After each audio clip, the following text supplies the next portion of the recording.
তাদের তাদের যে সার্ভিস আমরা পেয়েছি মুশফিকুর রহিম এবং মাহমুদুল্লাহর কাছে যা বিশাল একটা আমাদের একটা বিশাল পারফরমেন্স আমরা তাদের মাধ্যমে আমরা পেয়েছি এবং তাদেরকে নিজস্ব ডিসিশন নিতে হবে কি আসলে তারা কি আরও ইন্টারন্যাশনাল লেভেলে এই ফর্ম্যাটে খেলতে চান কি চান না। তারপরে সিলেক্টরের বিষয়টা আছে, টিম ম্যানেজমেন্টের ব্যাপার আছে, টিম আসলে কী চাচ্ছে।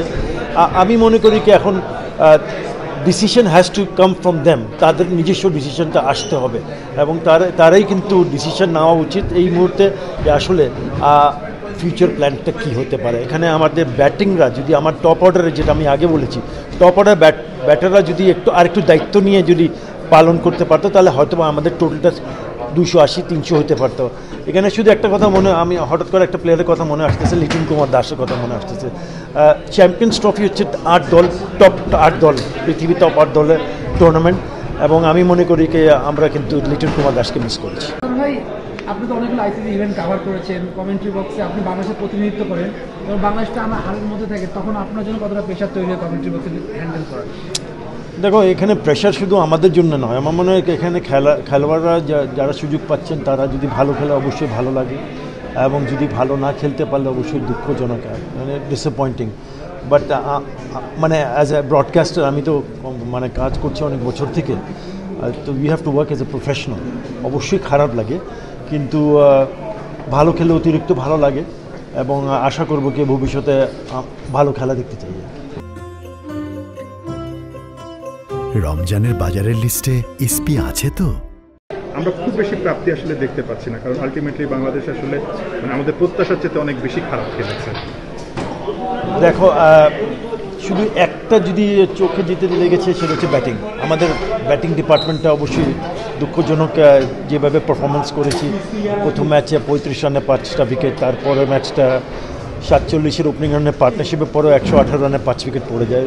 এই জায়গাটা আমাদের অবশ্যই কাজ করতে হবে এবং তারপরে আমাদের রিকভারিটা কিন্তু ভালো ছিল। হৃদয় প্রথম ম্যাচে 100 করলো, জাকির আলী ভালো ব্যাটিং করলো দুটোই ম্যাচে।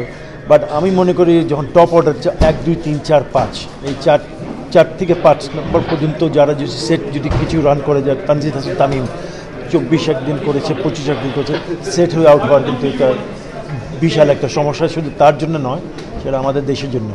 এবং আমি মনে করি যে ওয়ান ডে ফর্মেটের রিকভারি সময়টা আছে, বিকজ এখানে 50 ওভারে খেলা এবং আশা করেছিলাম যে এখানে আমরা অন্তত ব্যাটিংয়ের ক্ষেত্রে আর একটু যদি আমরা 300 রানের কাছাকাছি যদি করতে পারলে আমাদের বোলাররা কিন্তু এটা ডিফেন্ড করার ক্ষমতা রাখে, সেটা আমার অবশ্যই বিশ্বাস এবং আমার টিম হবে। বাট ব্যাটিং নিয়ে কাজ করতে হবে। ব্যাটিং আপনার কাছে কি মনে হয়? দেখো, এখানে তাদের যে সার্ভিস আমরা পেয়েছি মুশফিকুর রহিম এবং মাহমুদুল্লাহর কাছে যা বিশাল একটা আমাদের একটা বিশাল পারফরমেন্স আমরা তাদের মাধ্যমে আমরা পেয়েছি এবং তাদেরকে নিজস্ব ডিসিশন নিতে হবে কি আসলে তারা কি আরও ইন্টারন্যাশনাল লেভেলে এই ফর্ম্যাটে খেলতে চান কি চান না। তারপরে সিলেক্টরের বিষয়টা আছে, টিম ম্যানেজমেন্টের ব্যাপার আছে, টিম আসলে কী চাচ্ছে। আমি মনে করি কি এখন decision has to come from them, তাদের নিজস্ব ডিসিশনটা আসতে হবে এবং তারাই কিন্তু ডিসিশন নেওয়া উচিত এই মুহূর্তে যে আসলে ফিউচার প্ল্যানটা কী হতে পারে। এখানে আমি কি চাই আর দর্শকরা কী চায় এবং আমাদের ফ্যান্স বেস কী চাচ্ছে, ক্রিকেট লাভার ক্রিকেট ফ্রেটার্নিটি কী চাচ্ছে, মানে এইটা না চিন্তা করে তাদের ডিসিশনটা তাদের কাছ থেকে আসলে ভালো হয়। ভাই, আমার মনে হয় অন্য দলের সাথে আমাদেরকে কম্পেয়ার না করাই ভালো। আমরা কিন্তু জুলাই মাসে এখানে এসে 2টা টেস্ট ম্যাচ জিতেছি, যেটা আমরা কোনোদিন আগে আমরা এই ধরনের রেজাল্ট পাইনি।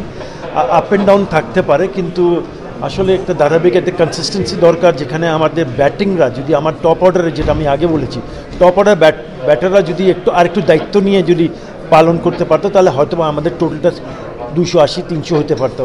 এখানে শুধু একটা কথা আমি হঠাৎ করে একটা প্লেয়ারের কথা মনে আসতেছে, লিটন কুমার দাসের কথা মনে আসতেছে। চ্যাম্পিয়ন্স ট্রফি হচ্ছে 8 দল, টপ 8 দল, পৃথিবীর টপ 8 দলের টুর্নামেন্ট এবং আমি মনে করি যে আমরা কিন্তু লিটন কুমার দাসকে মিস করেছি।